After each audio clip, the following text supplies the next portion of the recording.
네, 오늘 말씀 같이 한번 읽어보겠습니다. 마태복음 2장, 10장 2절에서 4절 말씀입니다. 마태복음 10장 2절에서 4절 말씀인데요. 우리 함께 한 목소리로 2절부터 4절까지 같이 읽어보겠습니다. 시작. 12사도의 이름은 이러하니 베드로라는 시몬을 비롯하여 그의 형제 안드레와 세베대 아들 야고보와 그의 형제 요한, 빌립과 바돌로메, 도마와 세리마테, 알페오의 아들 야고보와 다데오, 가나나인 시몬 및 가룟 유다 곧 예수를 판자라. 아멘. 이 시간 주님의 은혜가 우리와 함께하길 소원합니다. 상상을 한번 해보시죠. 만일 여러분이 축구 구단주가 되었다고 생각을 해보시기 바랍니다. 재정이 차고 넘쳐가지고 원하는 사람 아무나 데리고 오면 됩니다. 여러분은 누구를 데려오시겠습니까? 제가 손흥민 나오죠. 제가 재미나이에게 물었습니다. 당신이 구단주이고 예산에 상관없이 최고의 팀을 꾸리려고 하는데 누구든지 불러드릴 수 있다면 어떤 선수들로 팀을 구성하겠습니까? 이러니까 최고의 이제 11을 제시를 했는데요. 잘 모르는 이름이 엄청 많더라고요. 왼쪽 윙에 비니시우스 주니오르, 오른쪽 윙에 라민 야말, 스트라이커 홀란드. 이 사람 딱 한 사람 합니다. 그리고 미드필더에 주드 벨링엄, 로드리, 콜 팔머, 수비수로 데이비스, 살리바, 마갈량이스, 하키미 이런 사람들이 나왔습니다. 예, 다들 경건하셔서 눈이 반짝이는 분들이 없네요.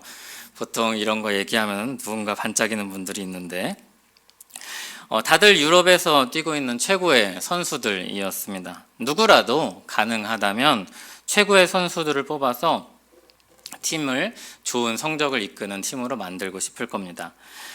질문을 좀 바꿔보죠. 여러분들이 교회의 중직자가 되었다고 생각을 해보시죠. 그래서 단기팀을 꾸려서 이제 선교를 나가야 됩니다. 어떤 사람들이 여러분의 팀에 있으면 좋으시겠습니까? 역시 유능한 사람이 있으면 좋겠다 그런 생각이 들죠. 우리 하나미로삼교회는 이제 새롭게 시작한 지 얼마 안 된 교회인데 초창기에 장소를 얻느라고 많은 우여곡절이 있다고 들었습니다. 그 외에도 살펴야 할 일들도 많았을 것입니다. 여러 가지 섬기는 자리에 누군가를 배치를 해야 했죠. 어떻게 사람들을 조직할까? 그리고 최근에 이제 다락방을 편성을 했는데 그것도 굉장히 고민이 되는 일이죠. 목사님과 전도사님이 얼마나 골머리를 해가지고 어떻게 하면 이렇게 더 풍성한 다락방이 될까 고민하고 기도하는 모습을 옆에서 지켜보았습니다. 제가 옆에서 지켜보는 거라서 정말 다행이었습니다.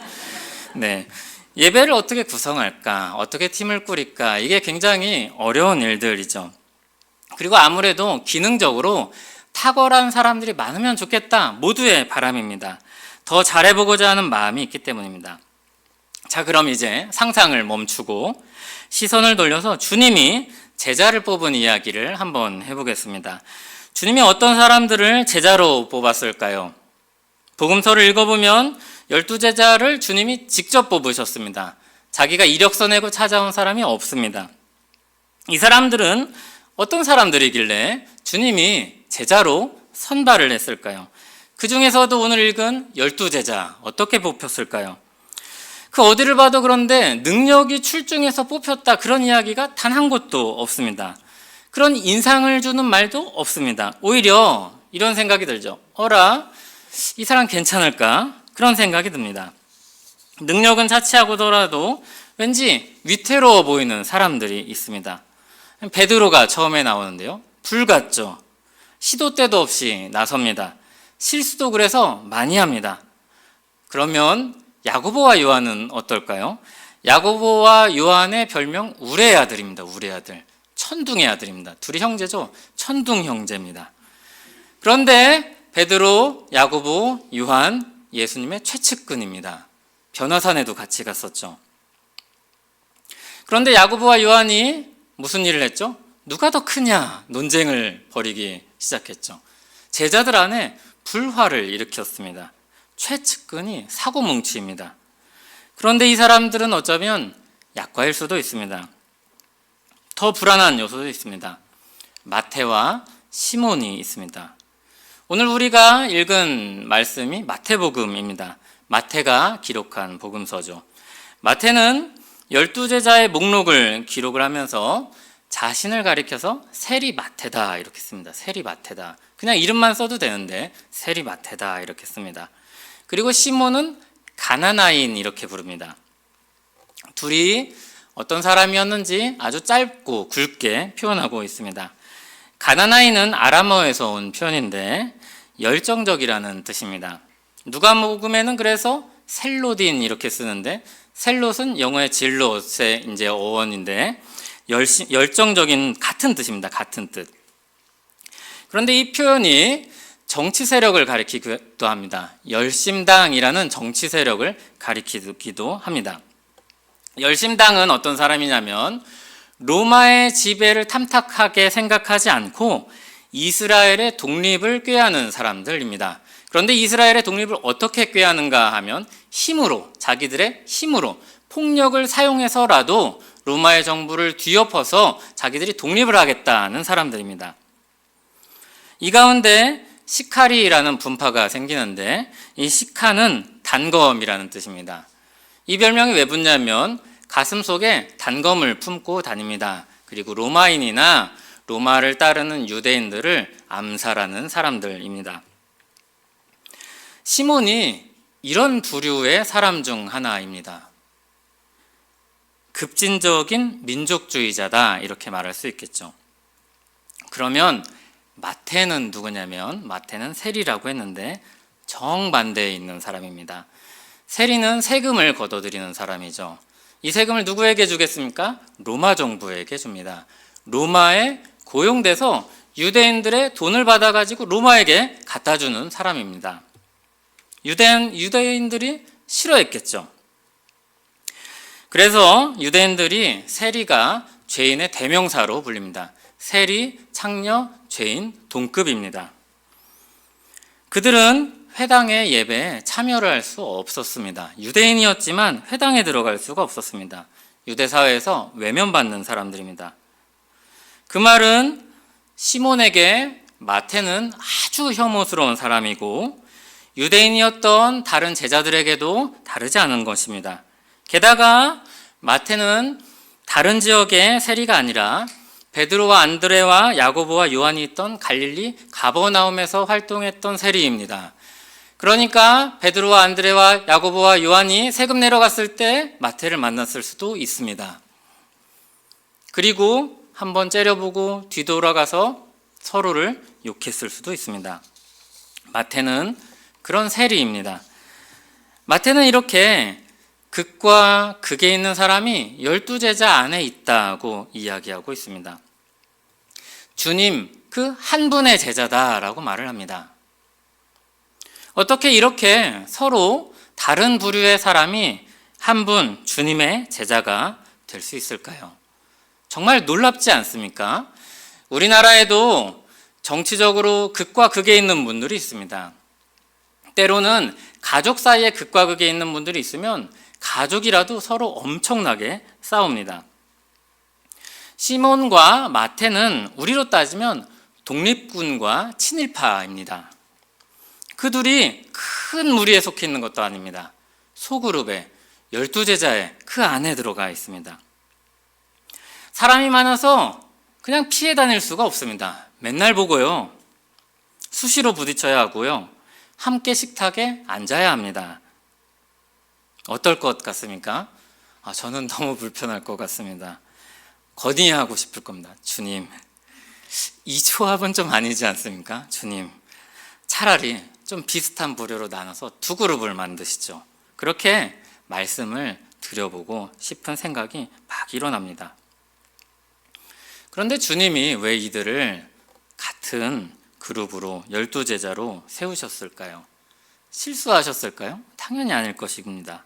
잘 모르셨을까요? 잘 아셨죠. 다 아셨습니다. 그러면서도 이들을 그렇게 세우십니다. 아시면서도 그들을 하나로 모으십니다. 더 놀라운 것은 오늘 장면은 이 12제자를 세상으로 파송하는 과정 속에서 나오는데요. 그냥 이들은 단순한 전도대가 아니었다는 것입니다. 예수님은 의도적으로 12이라는 숫자를 맞춰서 이 사람들을 세웁니다. 이 12이라는 숫자는 12지파로 구성된 이스라엘을 떠올리게 하는 그런 숫자입니다. 그러니까 이 12를 세우는 것은 새 이스라엘을 세우는 그런 상징적인 사람들인 것입니다. 다시 말해서 이들은 전도대 정도가 아니라 하나님 나라를, 새로운 이스라엘을 세우는 초석으로 두고 있는 것입니다. 그런데 그 안에 굉장히 불협화음을 일으킬 만한 요소들이 있는 사람들이 함께 있습니다. 누구보다 지혜로우신 주님이 이들을 택하여서 하나님 나라의 시작으로 삼으십니다. 물론 이전에 오래된 이스라엘도 안전하다고 할 수 없는 사람들이었죠. 생각해 보시기 바랍니다. 우리가 그냥 지나가서 그런데 이스라엘의 그 기초가 되었던 12지파, 그 아들들 있잖아요. 그 아들들은 어머니가 넷입니다. 한 배에서 태어난 형제들이 아닌 것이죠. 그 형제 중에 하나는 형들에 의해서 죽을 뻔했다가 간신히 살아서 노예로 팔려갑니다. 위태롭죠. 그 사람들을 통해서 무슨 나라를 세우시겠다는 겁니까? 그런데 주님께서 오히려 뜻을 가지고 이들을 세우시는 것입니다. 제자들을 일부러 이렇게 구성한 것입니다. 우리에게 시사하는 것이 있죠. 이 구성은 특정 부류의 사람들이 하나님 나라에 합당한 것이 아니라 모든 부류의 사람들이 하나님 나라에 합당하다는 것을 시사하고 있습니다. 하나님 나라에는 이런 사람도 있고 이런 사람도 있습니다. 그리고 이런 사람과 이런 사람은 사람들이 보기에 정말 양극단에 있어서 도저히 하나 될 수 없을 것만 같은 사람들도 있는 것입니다.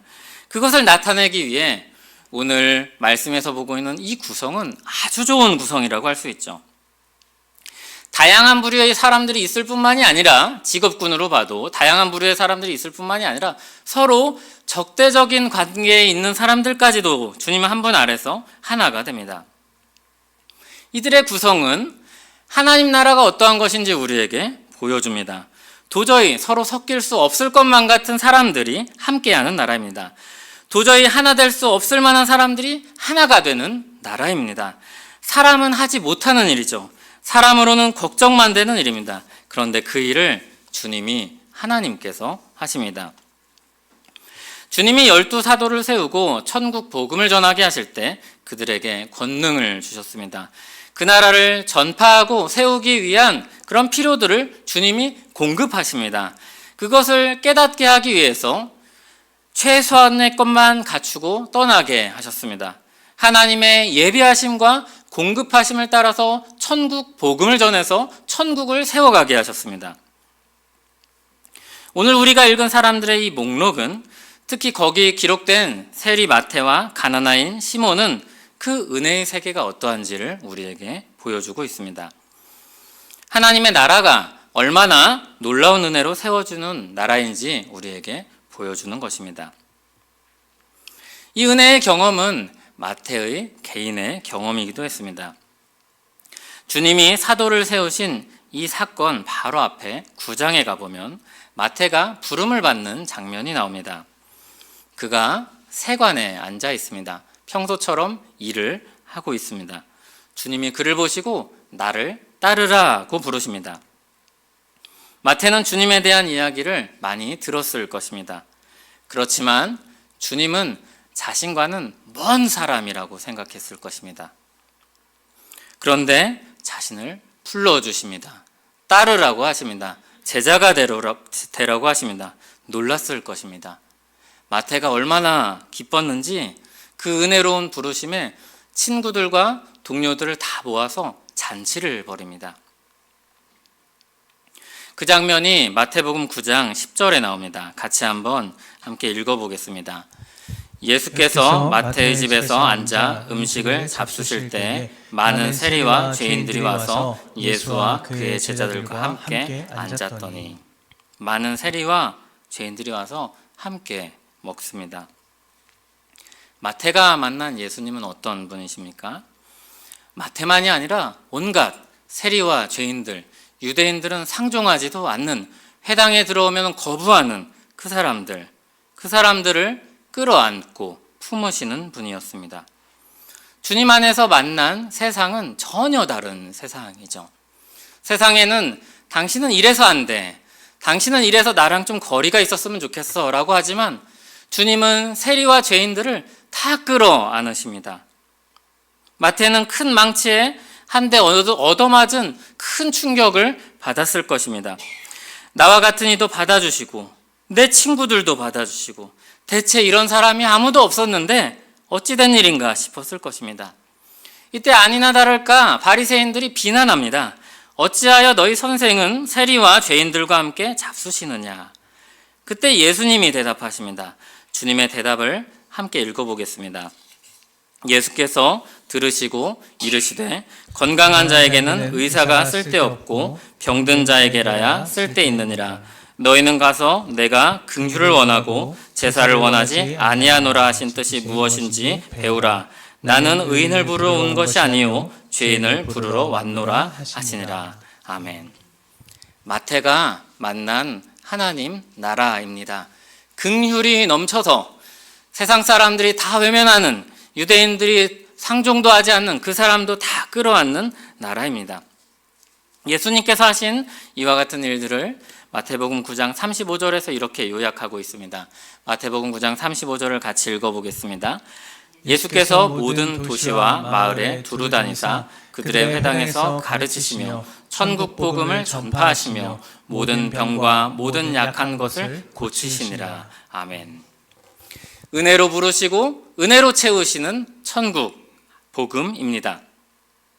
그 천국 복음을 위해서 12사도가 부름받고 있는 것입니다. 그 중에 세리 마태가 있습니다. 주 안에서 은혜를 입고 새롭게 된 세리 마태입니다.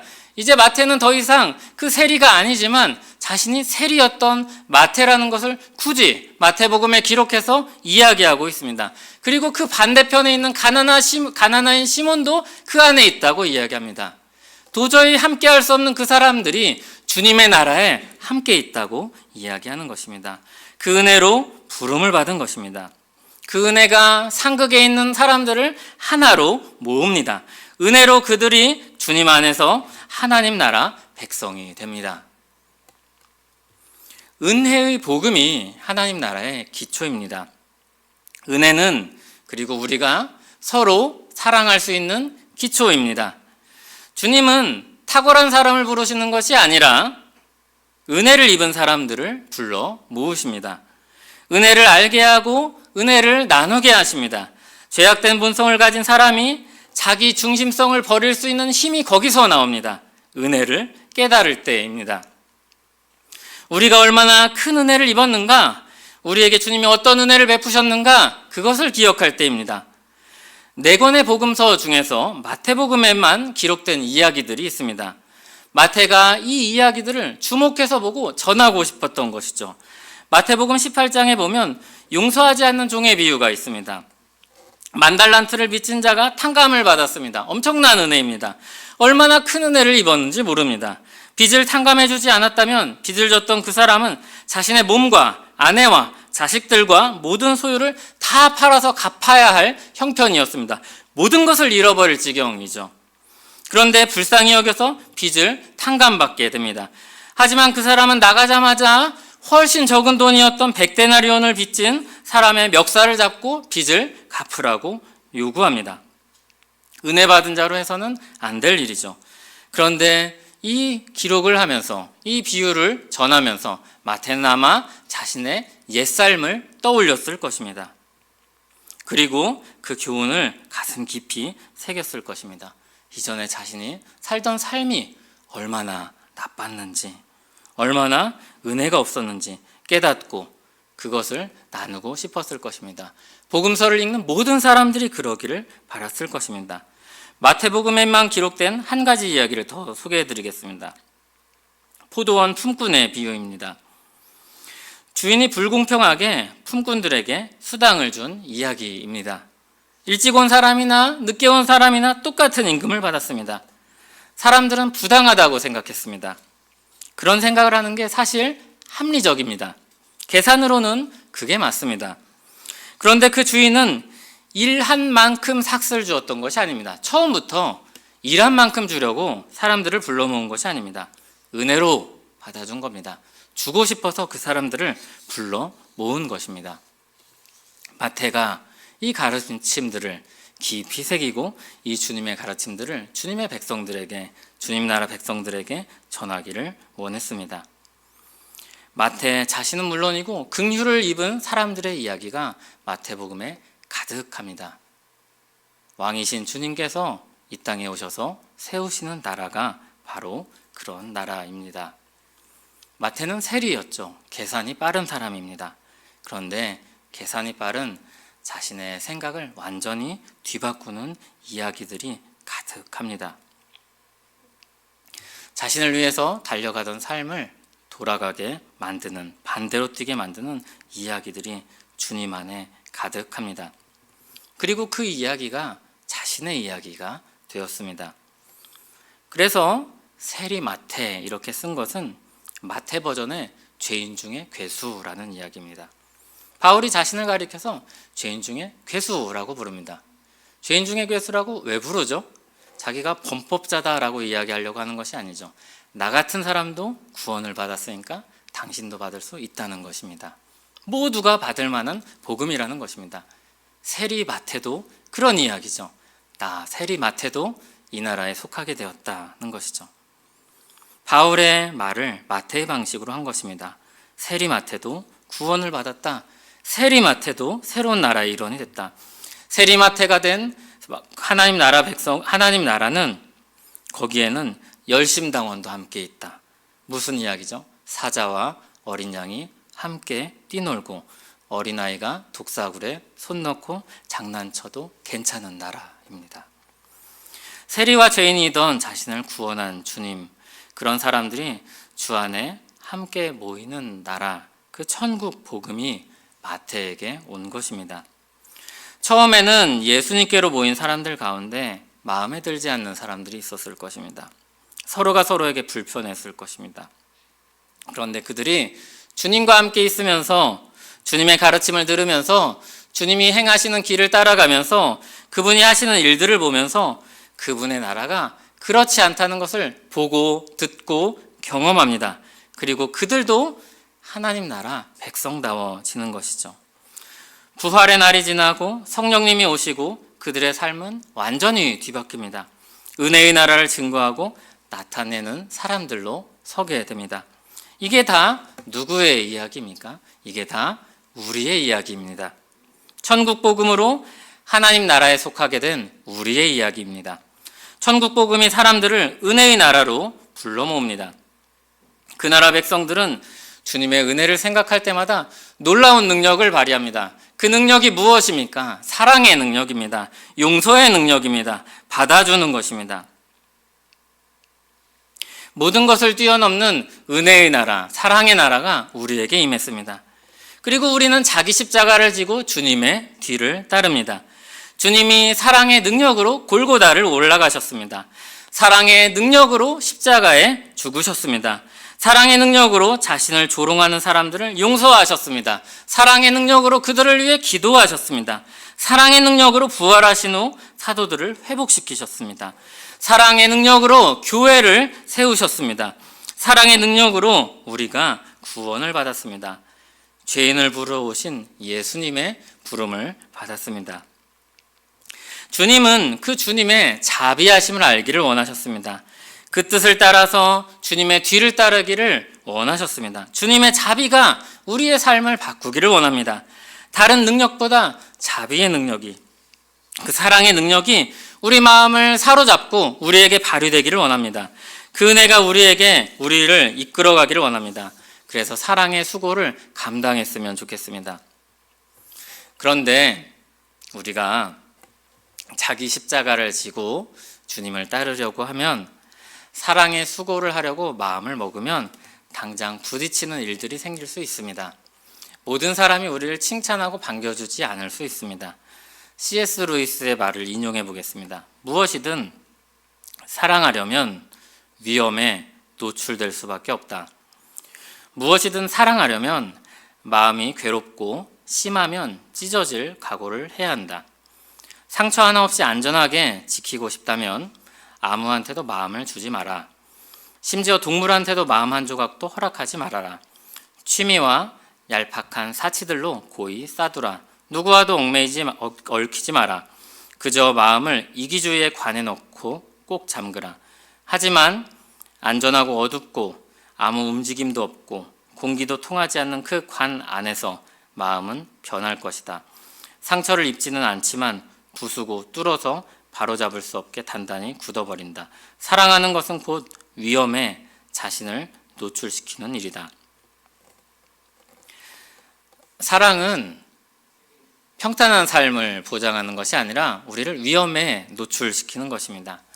이 이야기를 할 때 사랑하지 말자 그러게 하기 위해서 그렇게 이야기한 것이 아닐 것입니다.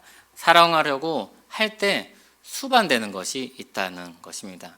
자기 십자가이죠.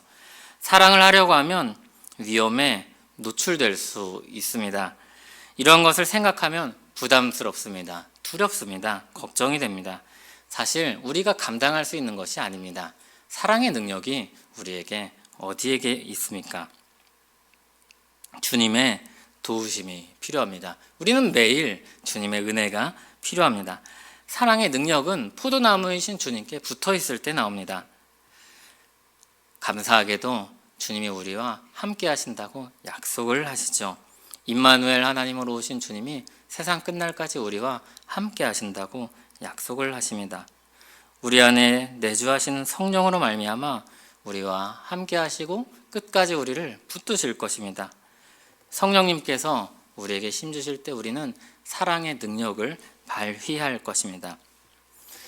이 시대에 교회가 영향력이 없다면 이 힘을 잃어버렸기 때문일 것입니다. 다른 무엇보다 사랑의 능력을 잃어버렸기 때문일 것입니다. 우리가 돈이 없어서, 명예가 없어서, 직위가 없어서, 실력이 없어서 사람들에게 외면당하는 것이 아닙니다. 교회가 세상에서 외면당하는 것은 사랑의 능력을 잃어버릴 때입니다. 교회가 빛이 나지 않는다면 그 빛을 잃었을 때입니다. 우리가 예수 그리스도 안에서 은혜로 부름받았다는 사실을 기억하시길 바랍니다. 우리와 함께하는 성령님의 은혜가 우리에게 있을 것입니다. 그 은혜를 간절히 사모하며 사랑에 수고를 다하는 우리 모두 되기를 원합니다. 우리가 사랑의 수고를 다할 때 우리에게 임한 하나님의 나라를 세상이 보게 될 것입니다. 천국 복음이 참되다는 것이 증거될 것입니다.